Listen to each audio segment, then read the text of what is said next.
బాధ్యత మర్చిన ప్రజా పాలకులు ప్రజా సేవకులు ఉన్నంతకాలం ప్రజల చావులు ఇలాగే ఉంటాయి.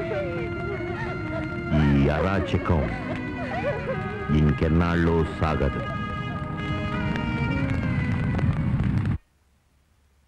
ఏం పర్వాలేదు, ధైర్యం వెళ్ళమ్మా.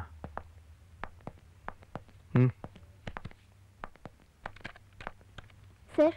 Yes, sit down. Thanks sir. Madam, మీ ర్యాంక్ రాలేదండి, బీడీఎస్ వచ్చింది, మరి ఎంబీబీఎస్ రాలేదు. ఏదమ్మా? సీట్ రాలేదన్నయ్యా.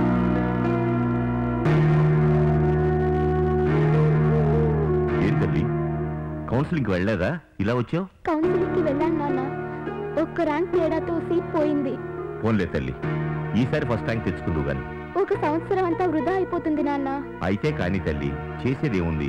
మా ఫ్రెండ్స్ అందరూ ప్రైవేట్ కాలేజ్లో చేరుతున్నారు నాన్న.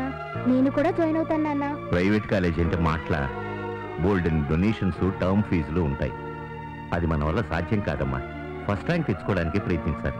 ఇప్పుడే ఇలా జరిగింది, ఇంకా రేపేం జరుగుతుందో నాన్న? ఏం తల్లి, నీ ప్రతిభ మీద నీకు నమ్మకం లేదా? ఇలా నిరుత్సాహపడుతున్నావు?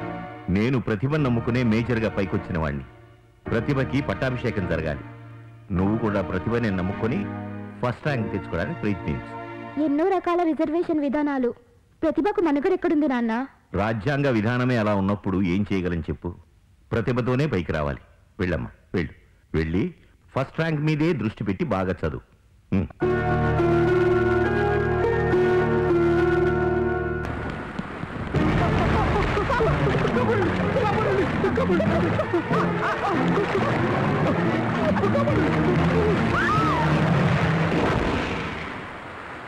దేవి, ఎక్కడున్నావే?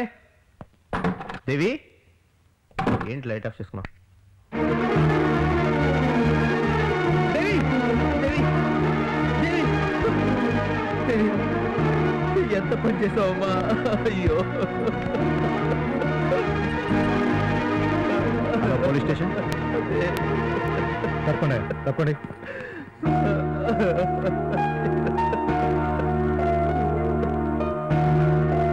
ప్రతిభకు పట్టాభిషేకం జరుగుతుందని ఆశించాను, కానీ అలా జరగలేదు.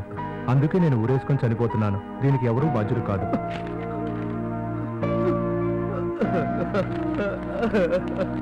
సార్, మీ అబ్బాయి వచ్చాడు సార్.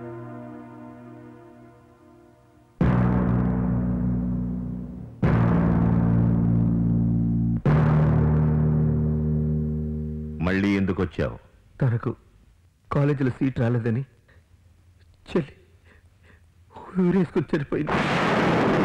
అమ్మ మార్కెట్ నుంచి వస్తూ ఎవరినో కాపాడబోయి మ్యాన్ హౌల్లో పడి తను చనిపోయింది. వాళ్ళిద్దరికి దహన సంస్కారం చేయాలి. అందుకోసమే వచ్చాను నాన్న. అందరూ మీకోసం ఎదురు చూస్తున్నారు నాన్న. త్వరగా బయలుదేరండి. అంతా అయిపోయింది. ఇక నేను ఏం చేస్తాను? ఆ కార్యక్రమం ఏదో నువ్వే చేసి. మీరు లేకుండా నేనేం చేయగలనా? ఈ పాడు సమాజంలో ఎలా అడుగు పెట్టదు? ఏ దేశ క్షేమం కోసం నా రక్తం ధారపోశాను, ఆ దేశ పాలకులు అధికారులు నాకేం మిగిల్చారు? డాక్టర్ల నిర్లక్ష్యం ఒక బిడ్డని పురిట్లోనే బలి తీసుకుంది. రిజర్వేషన్ల చిక్కుముడి మరో బిడ్డను ఉరి తీసింది. బాధ్యత మర్చిన యంత్రాంగం మ్యాన్హోల్ రూపంలో నా భార్యను బలి తీసుకుంది. నీతి, నిజాయితీ, న్యాయం, ధర్మం లేని ఈ సమాజం లంచాలతో, దౌర్జన్యాలతో దారుణంగా కుళ్ళిపోయింది. ఇలాంటి పాపిష్టి సమాజంలోకి వచ్చే కంటే ఈ 4 గోళ్ల మధ్య మిగిలిపోవడమే మేలు. ఇలా వితండవాదం చేస్తూ జీవితాంతం ఇక్కడే ఉండిపోతారా?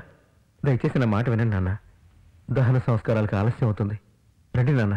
దేశాన్ని రక్షించుకున్న నేను నా వాళ్ళని రక్షించుకోలేకపోయాను. ఇక ఏ ముఖం పెట్టుకుని దహన సంస్కారాలు చేయమంటావురా? నీ మాట నీదే కానీ నా మాట వినవా నాన్న? కనీసం చివరి చూపుకైనా రండి. నీకెన్నిసార్లు చెప్పాలిరా ఈ కలుషిత సమాజంలోకి అడుగుపెట్టనని? నీకు దమ్ముంటే ఈ కుళ్ళు వ్యవస్థని కూకటి వేళ్లతో పెకలించి వేశాయి. నవ సమాజాన్ని నిర్మించు, అప్పుడు అడుగు పెడతారు. ఎందరో మేధావులు కలిసి నిర్మించిన నవ సమాజమే కుప్పకూలిపోయింది. ఎందరో మహాత్ములు ఈ దేశానికి స్వతంత్రం తెచ్చి కాపాడుకోండి ఈ ప్రజల ముందు పెడితే కుక్కలు చెప్పిన విస్తరి చేశారు. కులాల కుంపట్లతో మతాల మంటలతో మనిషిని విడదీసి విభజించి పాలిస్తుంటే ఒక సామాన్యుని నేనేం చేయగలను? నా కడుపున పుట్టిన వాడి నోటి నుంచి ఇలాంటి మాటలు వింటానని నేను అనుకోలేదు. మీరంతా బయటకు వెళ్ళండి, ఈ రూమ్ క్లీనింగ్ చేయాలి. బావగారు మీరా? వసుంధరా, నువ్వేంటి ఇక్కడ? జమ్మూ కాశ్మీర్ గొడవల్లో తలదూర్చిన మీరు అక్కడ మాయమై ఇన్నాళ్ళకి ఇక్కడ కనిపించారు.